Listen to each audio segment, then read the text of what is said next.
Hello and welcome to Kingdom Cooking. I am your cook and host, Romel Moore. Um, don't forget, Jesus said, man shall not live by bread alone, but by every word that proceed out of the mouth of God. That means we need spiritual nutrition just as much as we need physical nutrition. The purpose of this program is to give you a great recipe for your family, along with a blessed word from God. Today, we're going to be making a Japanese steak bowl, guarantees to be delicious. And we're going to be coming out of my book, Pitch Toward Sodom. This is like part 3 or 4, I believe, bringing out the story of Abraham's nephew Lot and his downward spiral as he pitched toward Sodom. Okay, so let's get started. Well, first, we're going to begin with our sauce for it. Okay, now we're going to start with 2 tablespoons of soy sauce. Yeah. 2 tablespoons of mirin.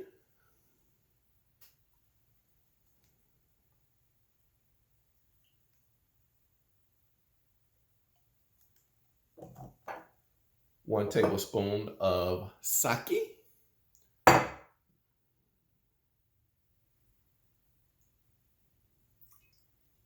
Okay. And next we want 1 teaspoon of Worcestershire sauce.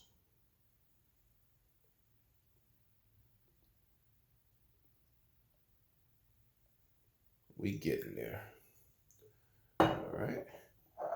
I'm putting in 1 teaspoon of sesame oil and 1 tablespoon of sugar. I'm using coconut sugar in mine.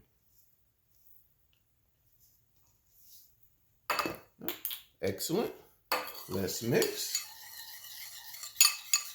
And we're going to use this sauce after we cook our beef, and we're gonna leave the oil and the butter and the goodness that's left over from the beef in the skillet. At the end, we just add the sauce, let it reduce a little bit, and that's what we're gonna use for the final dish. So we're good here. We got the sauce. Next, we're gonna head over to our skillet. We got 2 nice pieces of beef here, so let's get cooking. Okay, so I'm gonna add about a tablespoon, that's all we need, of grapeseed oil there.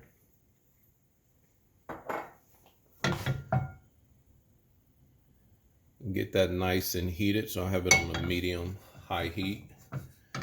Okay, and while we wait for that, because we basically we're searing it, so I'm cooking a nice piece of beef, should be cooked medium to medium well at the most.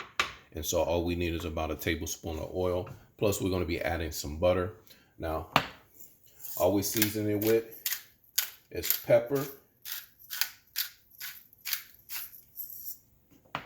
and some salt. All your beef needs. I seasoned those well. I'll season the other side once we get this in there. So while we wait for this to heat up, the story of Lot, as we continue, we know that because Lot was in the vicinity of the place of sin, when war broke out, he was captured along with the sinners. Though the Bible says he was righteous, we don't find Lot intentionally doing anything to break God's laws. Okay, his story is the story that's very prophetic for today, of those of us who are living in and around the place of sin and what can go wrong if we're not careful. So in the end, his uncle Abraham comes and delivers him. And instead of Lot moving on, Lot moves into the city of Sodom.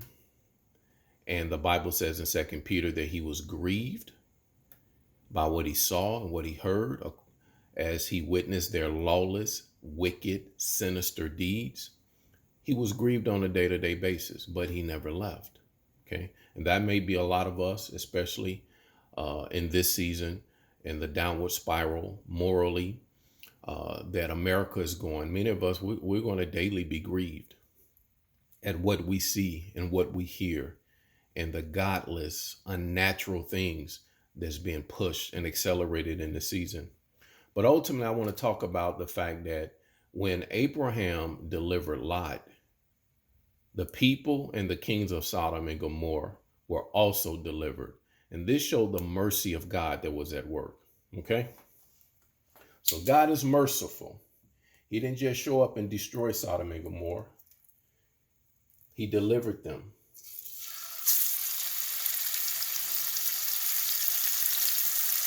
I'm going to do one at a time.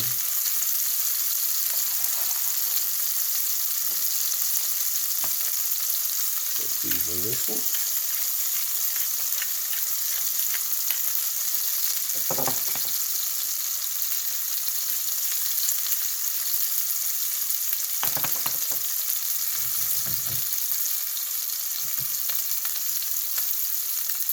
Now for a medium, we want it to cook for this thickness of beef for about 7 to 9 minutes for a medium cook. So we're just gonna let that just sit there and sear. And once we flip it, I'm gonna add, I have about 4 roughly chopped cloves of garlic, and we're going to add some butter, okay? So as I wrote in my book, Pitch Towards Sodom, God always have mercy on us first. First there's mercy, then there's judgment. He did not have to deliver the people and the leaders of Sodom and Gomorrah and the cities of the plain that were taken captive by the 4 kings in the book of Genesis. But he did. And by Lot being a righteous man, I believe he may have stuck around because maybe he felt like, okay, I have an advantage here. My witness for the Lord has an advantage here. They know they were doomed without my righteous Uncle Lot. Maybe he told them stories about how God personally came and visited Abraham. And I'm sorry if I said his uncle Lot. I meant Abraham. I'm sure Lot may have told them stories about how God came and personally visited Abraham and spoke with Abraham and called Abraham, and how he enriched Abraham and how Lot's riches came because he was in covenant with the friend of God who was Abraham, and they were now indebted to Lot. And maybe he felt like, he had a foothold now, and maybe they warmed up to him, but in the end, they didn't change to the point where God was ready to destroy Sodom, Gomorrah, and the cities of the plain with fire and brimstone. Okay. Let's see how this is looking.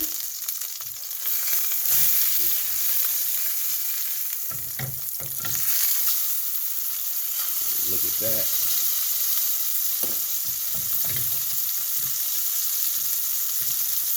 That's what we want.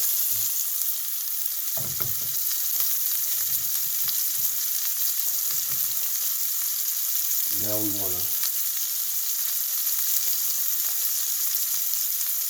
add some of our garlic in here.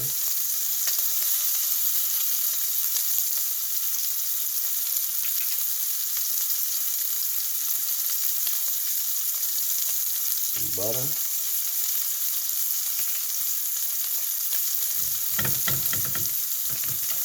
That's looking good and smelling good.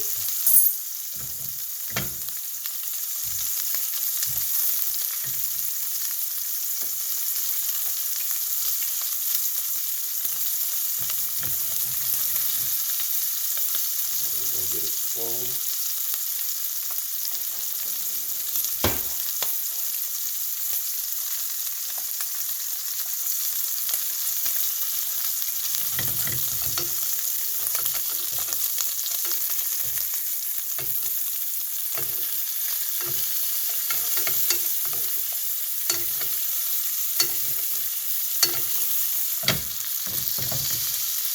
There we go.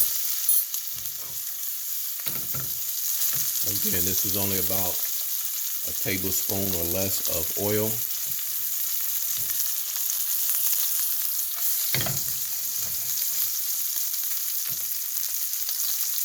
And so in the story, it shows God's long suffering, his patience, and maybe Lot stayed there to be God's witness to these people before judgment came.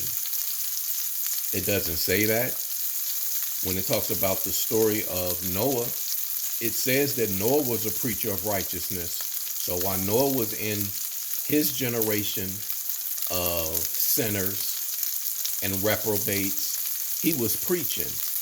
All it says about Lot is that he was righteous and he was grieved, but we have no details that he actually preached and spoke to these people about the consequences of their sins. All right. Let's get the butter in here.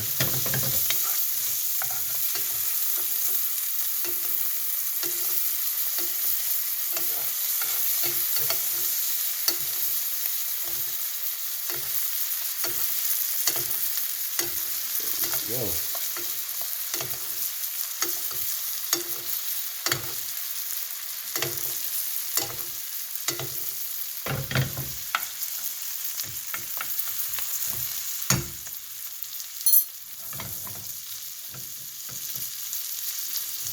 Looking good.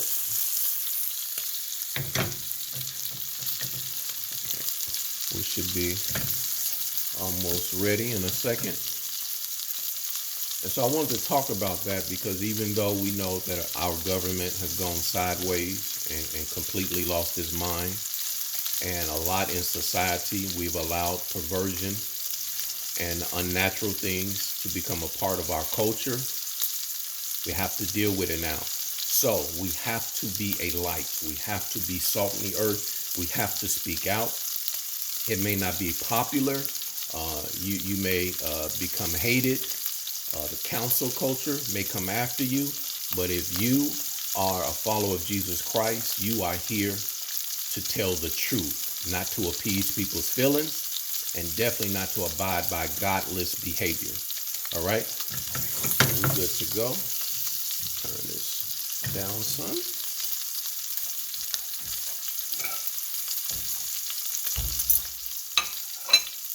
Now,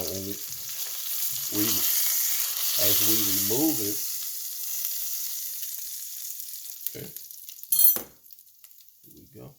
We're going to let this sit. Always want your beef to sit for at least 5 minutes. Then we're going to cut it and place it and bowl it. I've already prepared my rice. So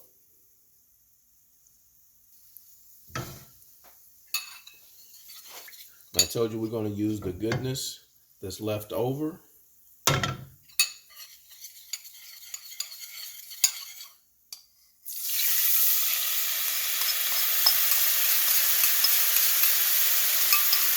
You can actually turn the eye off and let the heat from the skillet cook it and reduce it.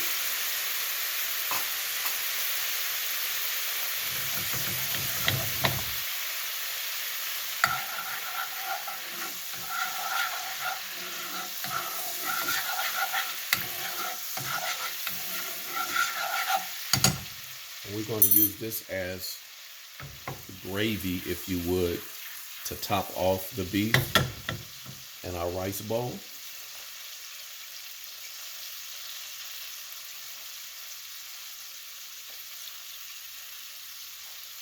So as you can see, once it reduces, that's the consistency we want. All right. Okay, we have our beef here.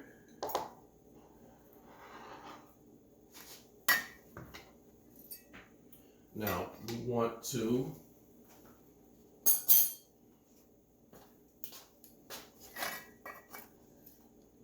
cut this on an angle. Okay, we've let it cool down.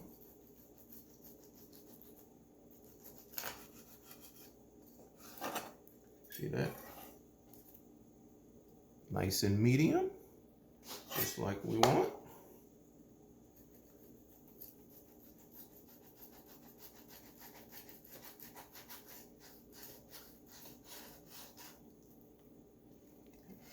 Come across some fat right there.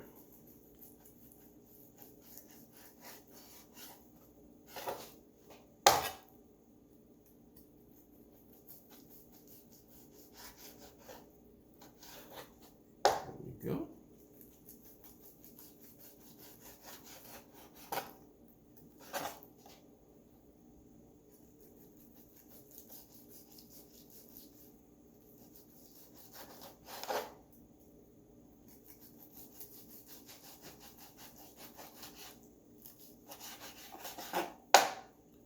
Excellent.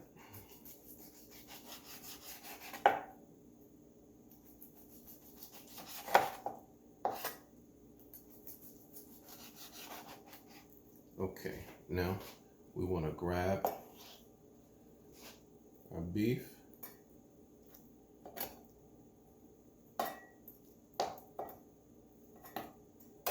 Nice and layered.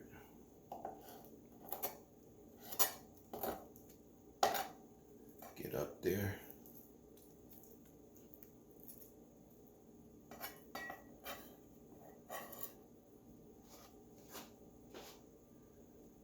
Sit it right across in our bowl.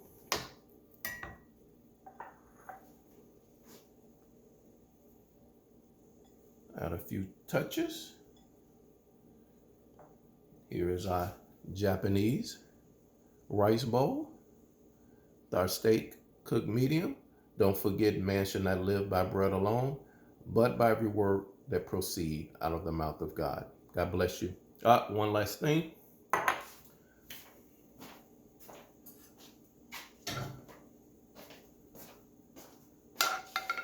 We want to take the goodness and layer it on there. Almost forgot.